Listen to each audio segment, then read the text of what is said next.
There are some years at the movies when it's blatantly obvious what most of the year-end lists are going to look like. 2024 is not one of those years.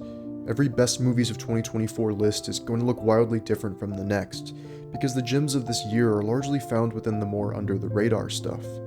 Many of the high-profile works have been massive disappointments, and the overall dire state of the industry has allowed those lower-profile indies and international films to swoop in and take the spotlight. And that's exactly what makes this year, while certainly not the greatest for film we've had this decade so far, one of the more varied, interesting years in cinema, if you knew where to look. These are just some of my personal favorites, starting off with some honorable mentions. A Different Man, directed by Aaron Schimberg; Close Your Eyes, directed by Victor Erice; It's Not Me, directed by Leos Carax; Dao Mei, directed by Matty Diop; and Trap, directed by M. Night Shyamalan. I'm definitely cheating a bit with this one, but the Luca Guadagnino 2024 double bill of Challengers and Queer is just too good to overlook. I truly didn't have more fun with a movie this year than with Challengers, a sleek and sexy tennis love triangle movie with a brilliant trio of actors at its center. I've seen it a few times now, and I can't get enough of watching Josh O'Connor and Mike Feist chase around Zendaya as this bumping techno score from Trent Reznor and Atticus Ross plays. Its chaotic energy is so addicting, thrusting you into this intensely horny, deliciously fun erotic tennis thriller that only a filmmaker like Guadagnino could pull off. He commits fully to the soap opera melodramatics of this one, with a finale and a final shot that is one for the books.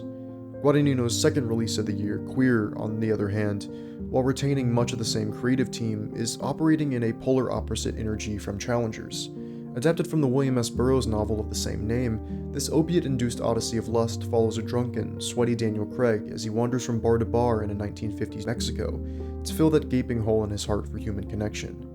Queer is, quite understandably, Guadagnino's less beloved film of the year, largely due to it being a pretty challenging, not-so-audience-friendly work. However, it's a continuation of his career-long exploration into desire, of visualizing what it feels like to look at a body and ache to reach out and touch them. This is not Call Me By Your Name set in Mexico, but a deeply profound search for human connection by way of the sensual and the surreal, that goes in some directions I wasn't expecting at all.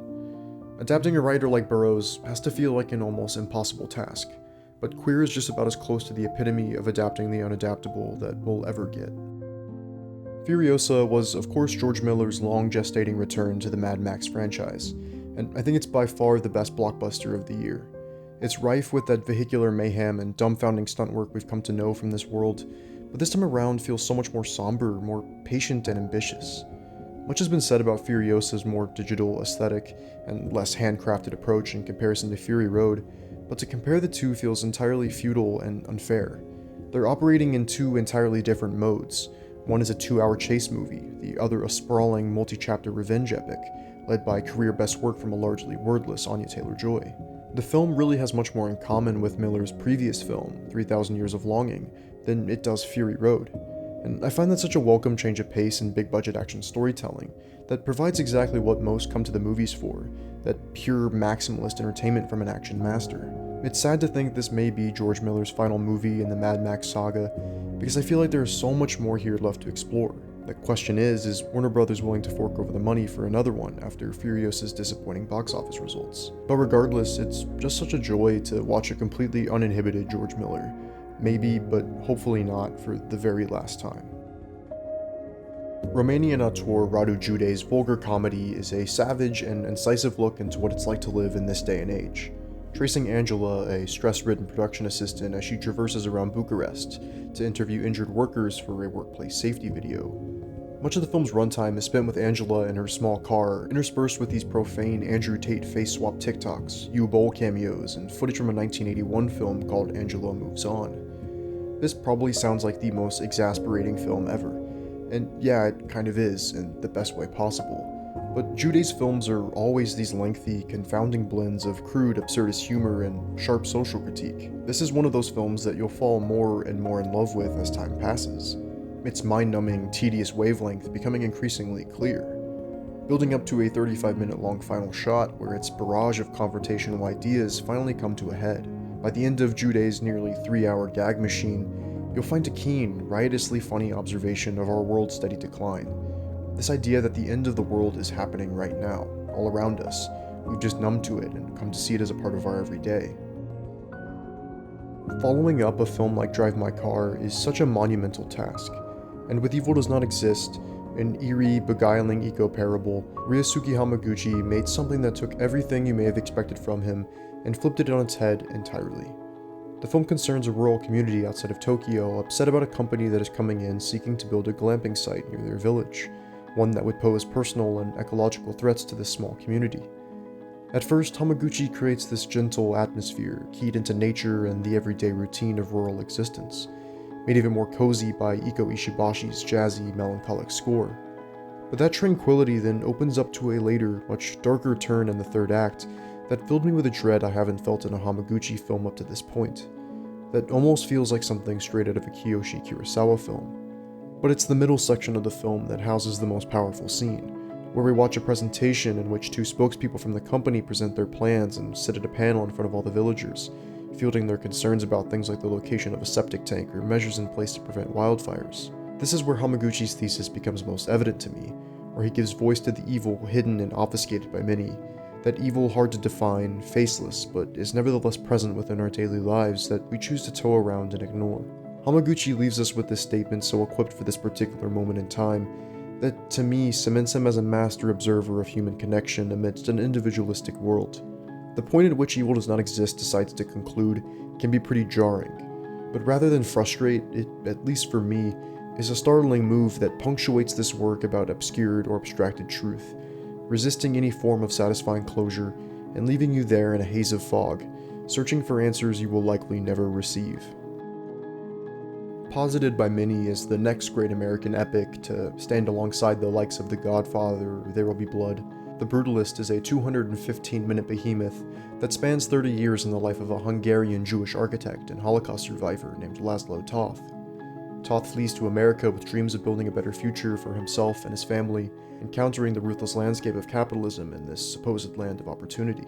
The film opens with Toth and a fellow passenger scrambling up to the deck of their ship as they arrive in America, where they embrace at the first sight of the Statue of Liberty. The camera spins and tumults, welcoming us into the sprawling journey we're about to step foot in. And The Brutalist really does harken back to an old-school, classical kind of filmmaking, shot in VistaVision with a roadshow-like distribution model planned. It also has this very symphonic structure, opening with a bombastic overture and maintaining a very musical form throughout. But this shouldn't come as a surprise to anyone familiar with Brady Corbett's career, as he's been doing this kind of work since the beginning, with his debut feature Childhood of a Leader and his pop star epic Vox Lux. The Brutalist is, however, where Corbett's very ostentatious style and interest in the steady corruption of one's soul come together most successfully, anchored by two brilliant performances from Adrien Brody and Guy Pearce, who embody two very different but similarly broken men. Brody, grounded and somber in the display of his pain, while Pearce is more heightened and idiosyncratic. These two characters are the emotional through line of a picture that runs nearly 4 hours, but never once feels like it, because there's always an astonishing image to gawk at, a thundering music cue to get swept up by, or a performance to want to closely observe. Corbett, just like Toth, has this immense vision he is trying to achieve in a landscape that continually pushes back against such unfathomable ambition, and I can't help but admire the hell out of that. The first feature from Annie Baker, an acclaimed playwright, is about coming of age, namely about the moments during adolescence when you don't entirely possess the vocabulary needed to describe the whirlwind of feelings, stirring in yourself or in those around you, when you find yourself completely alone in an orbit of adults and become preoccupied by them, trying to perceive and penetrate their various sadness, pains, longings.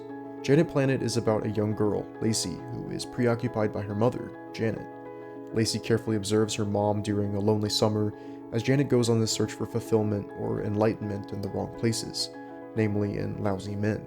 The film is structured around these arrivals and departures of the particular friends or lovers that we watch enter and exit Janet's orbit over the course of summer 1991.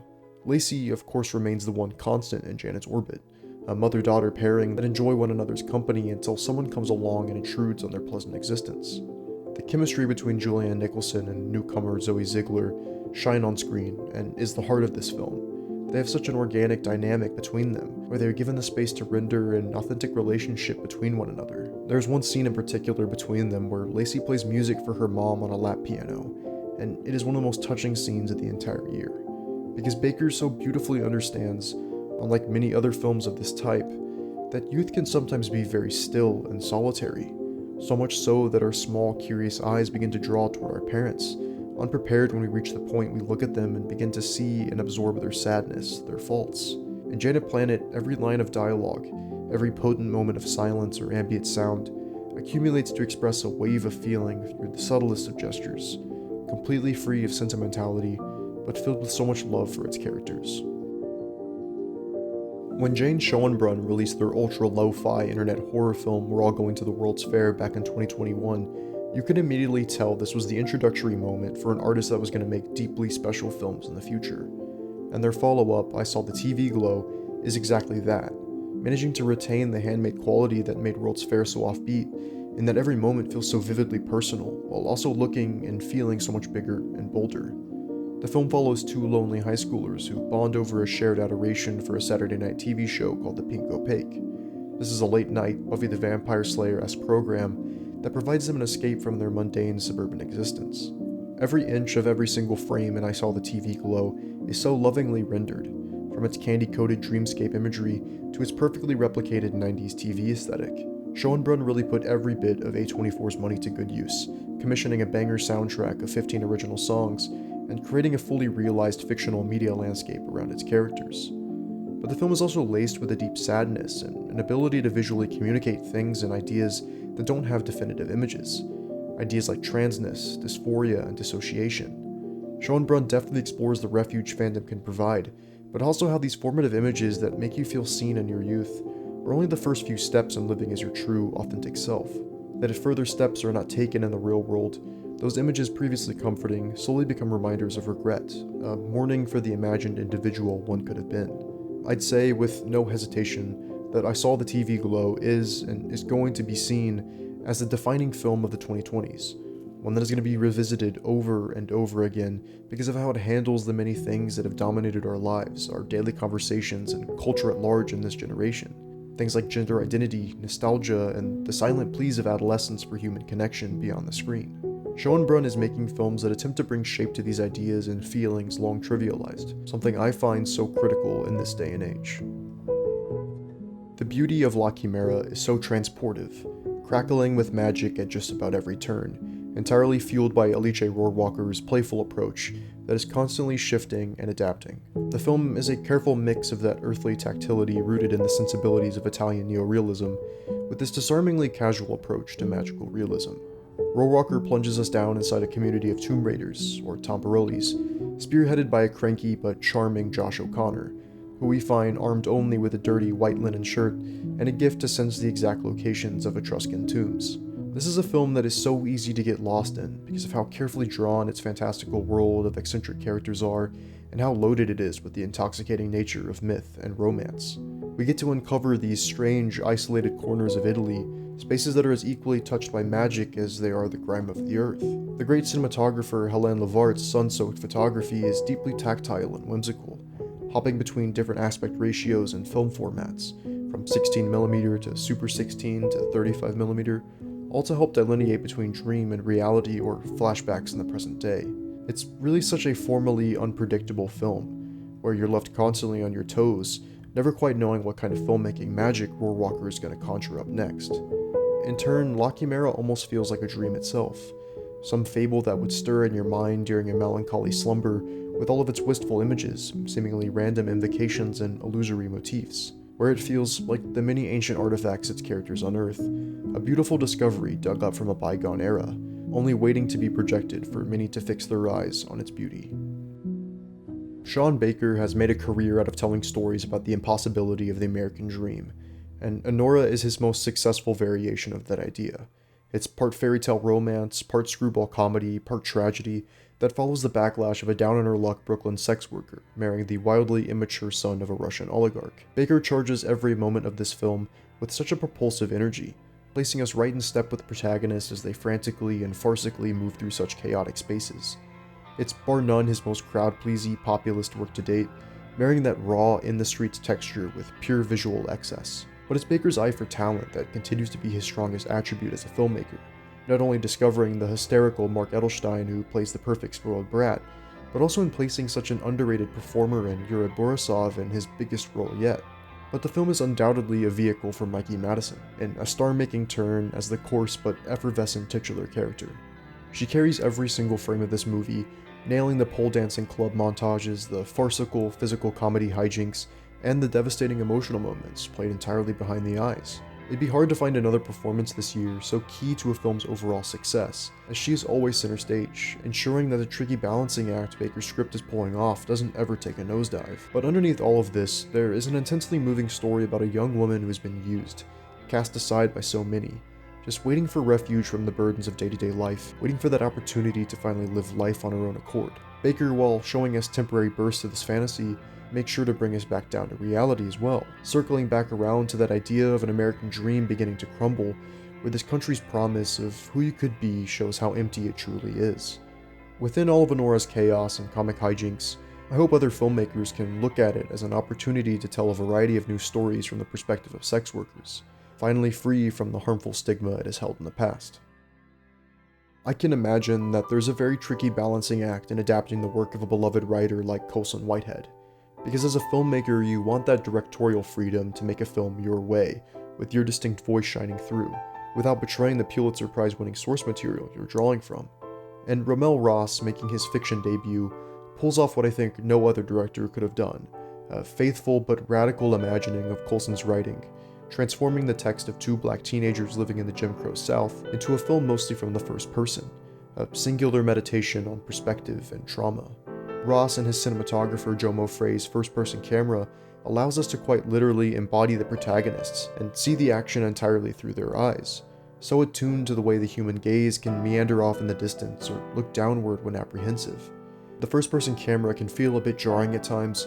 You can see how it takes the visual and aural tools narrative cinema provides to create an entirely new way of viewing images, one that also completely alters the way we are led to believe a story like this should be told. Of course, a handful of films have attempted first-person perspective before, but in ways that felt more gimmicky, and that don't have the sheer emotional weight brought by Ross and his collaborators. The film does remain pretty adherent to the film's overarching plot, but the move away from third-person storytelling allows us to be active participants in the world Ross has crafted, and these hard-hitting vignettes that force us to confront some of the most barbaric acts in American history. Ramel Ross has already made a formerly daring work of nonfiction in Hale County this evening, and has now made a work that reveals the untapped potential of fiction filmmaking and cinematic adaptation. I'm in awe that this film even exists, let alone is being put out by Amazon MGM, but I couldn't be more thrilled that people everywhere are going to get the chance to experience a film that offers such a fresh and poignant perspective on an oft-told, vital narrative.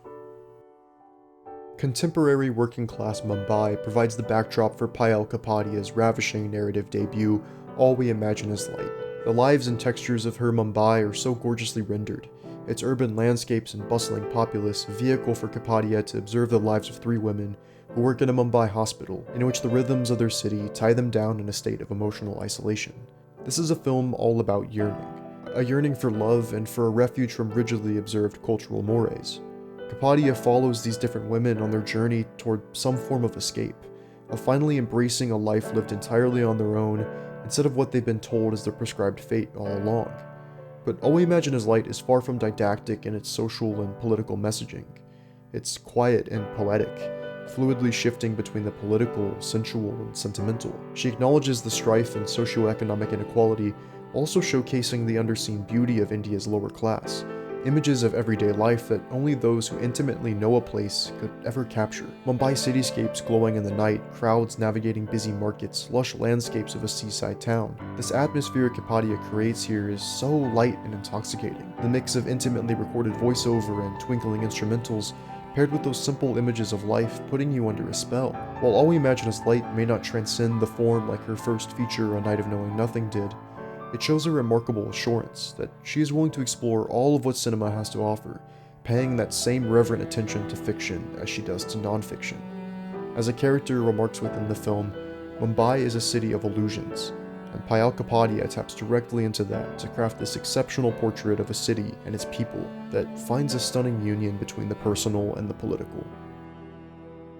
Using Henry James's seminal novella The Beast in the Jungle as a loose jumping-off point, Bertrand Bonello transposes James's writing onto a dizzying canvas, The Beast is a fiercely ambitious adaptation that molds the rich prose and central concerns of the source material into a dazzling, time-shifting odyssey about an elusive and impossible love. Spanning 3 distinct time periods over 2 centuries, with moments set in 1910, 2014, and 2044, we piece together this mystifying tale of humankind's rapid intellectual and technological evolution, or in many cases, devolution. Yet the only thing tying every moment together is life's innate desire and constant search for that thing called love, that no technological advancement could ever satisfy. Bonello's film shapes a bleak and sterilized future where every step has been taken to expunge humanity's longing for connection, a world where past lives can be easily accessed in a purification process that treats emotion as a trauma of sorts that needs to be purged from one's DNA. Against this abstract science fiction backdrop, Bonello was afforded the opportunity to make virtually 3 films in one. First, a classical period piece romance reminiscent of something like Scorsese's Age of Innocence, next a Lynchian incel horror film set in the present day, and finally a dystopian science fiction tale. Despite these wandering and time-skipping passages, they all feel of one whole and maintain a fluid, thrumming momentum across its near 3-hour runtime. Léa Seydoux and George Mackay are doing career-defining work here in their 3-role performances, playing a vast range of personas and emotions. The Beast is well and truly a cacophony of ideas and images that overwhelm you at almost every turn, a series of visions packed with terror, pleasure, and confusion that are nearly impossible to shake, built on a vision of a future that could soon enough be ours. Caught by the Tides is a decades-in-the-making work from one of China's foremost auteurs, who takes us on a sprawling journey through time by way of the expressive face of Zhao Tao and through footage from across his oeuvre. It's Zhao Zhangke's most comprehensive and formally radical work to date that uses a careful mix of archival and fiction footage from the past to try and make sense of the present. Zhangke's film is assembled almost like a free-form collage, using a range of images from different time periods and digital formats from a variety of his previous films, all mixed freely and strung together in an abstract manner. These fragmented images of life maneuver through space and time to meditate on ideas of history and memory, tradition and modernity, reality and art.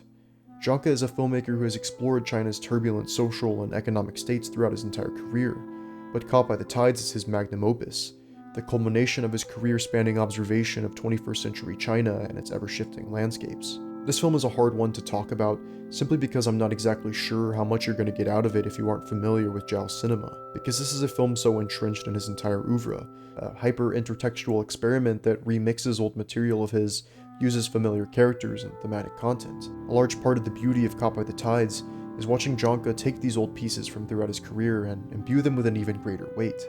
That's particularly true for Zhao Tao's performance, one of the greatest of the 21st century, I'd say, that with the familiarity to the characters from across her collaborations with Zhangke allows you to garner new meaning for the past and present work, every preceding role unknowingly building to this one that completely shatters the boundary between performer and character. Her gestures and movements chart across time as she ages right before our eyes, our vehicle through this incredibly moving, radical work of cinema.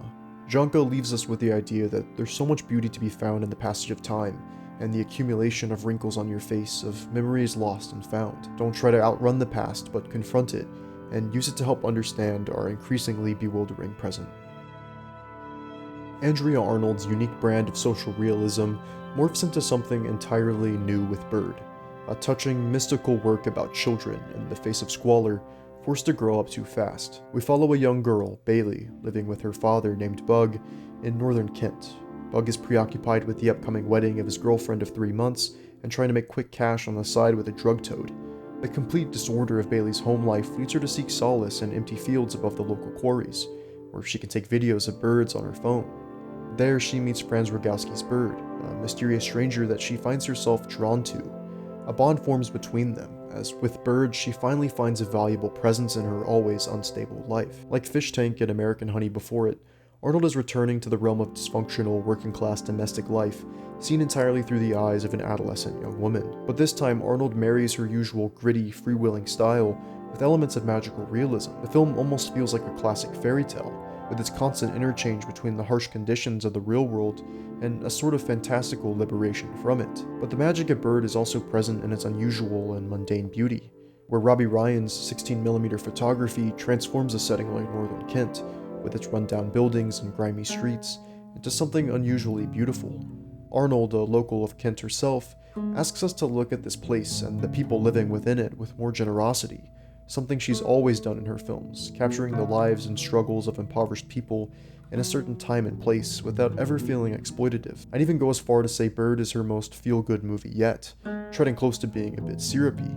But I welcomed it with open arms, and found its oft-told story of two broken souls finding solace in one another so immensely moving. Arnold's film teaches us that beauty can be found in the most unexpected of places, and that our ties with home and the people that occupy it can help us see everything in an entirely new light. Her work has always felt so magical to me, but Bird dials it up to the point that magic is no longer concealed, where the importance of tenderness amidst chaos, the healing qualities of love in the face of neglect, is brought tactfully and lovingly to life.